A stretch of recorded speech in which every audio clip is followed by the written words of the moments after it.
What was the most defining feature of the Cold War? Espionage, a fancy word for spying, you could say. There were spies everywhere back in the Soviet era. The spy rings inspired some legendary movies and characters like James Bond, the British MI6 agent. Now imagine if a movie were to be made on the spy rings of 2020. I can tell you that the mastermind of the most notorious spy ring would be a Chinese sitting somewhere in mainland China. And I'm not being racist, I'm just stating the obvious. China has been operating spy rings like never before. And in its web are people of all descriptions, journalists, political leaders, policymakers, researchers, you name it, and you will find them on the Chinese payroll.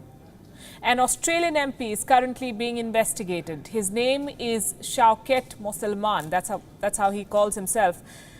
This man is extremely pro-Beijing, we are told, and he is very vocal about it. In the recent months, he has even lauded the Chinese response to the Wuhan virus. That move itself is enough to set alarm bells ringing.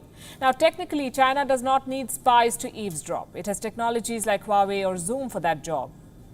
So why have spies at all? Because the task for human agents is to influence policies. Since the Communist Party can only control the circus at home, it needs agents abroad to generously dish out the party's propaganda. And who better to do this job than a legislator? And this man is not a lone wolf. There are several others working for him, or working for China. While some are influencing policies, others are stealing information and critical research. They are placed in some of the world's top research labs, and they are being paid in millions to smuggle information to the dragon's nest.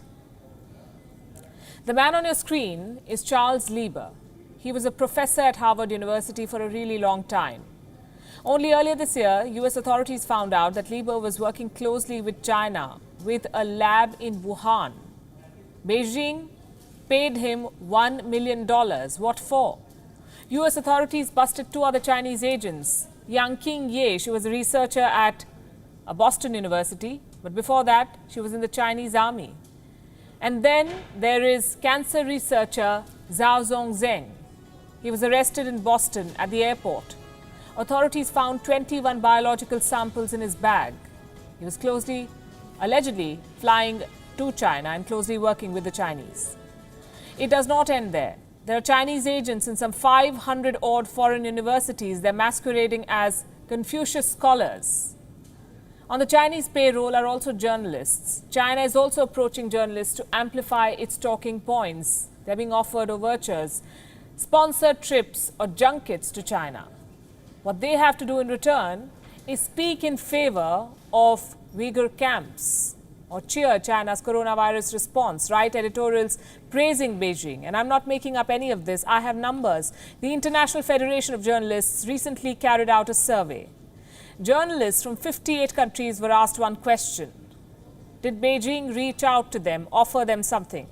Turns out, in at least 29 of these countries, journalists had been on trips to China. Some of the respondents said that China has a visible presence in their national press. 2/3 of the respondents said that they were approached by Chinese entities. This is China's non-traditional espionage, one that is an integral part now of Xi Jinping's plan of global dominance. In no way am I saying that Beijing alone is guilty of spying. Espionage and counter-espionage have been around for centuries.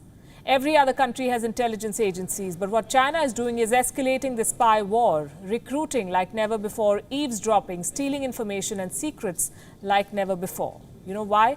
Because China does not understand fair play. So this is Beijing playing foul.